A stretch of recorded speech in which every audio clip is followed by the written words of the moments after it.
going inside me. I tried the wood on her. How can you have the feet? Wow!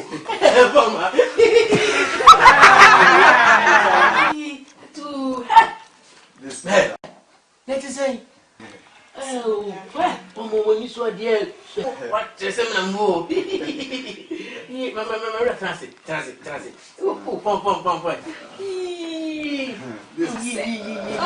Shit. Why, shit, Bomma. I remember saying, what's it? I'm one, ha, Bomma, such a mute. You're in tea. Mammy, may come, my papa, some can't you? Maybe I'm planted, maybe I planted. You meant to be my friend to be. Me man, you know, me for bow. You so want it. Oh, I said, oh, Frey, yeah, but so by my friend on that. And if I know mental.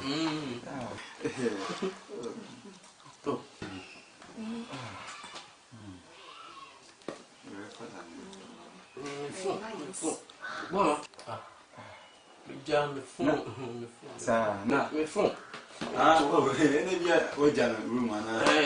What my phone after I saw about yes.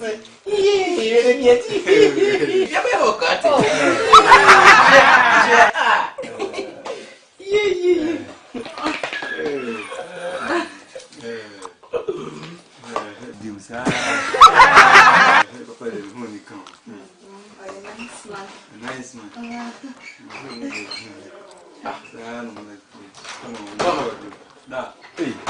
I'm a TSC, I'm a care deal with 5 minutes. And don't make them also.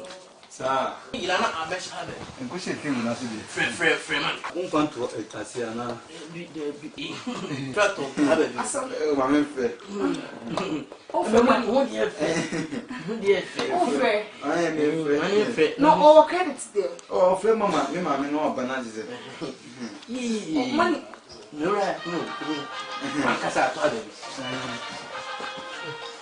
But what's it? I see you. Oh, Miss, but what's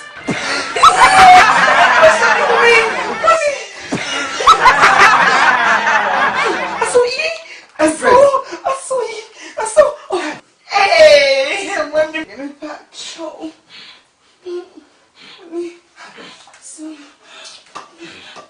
Mommy. Hey. Pressing me a crown on me.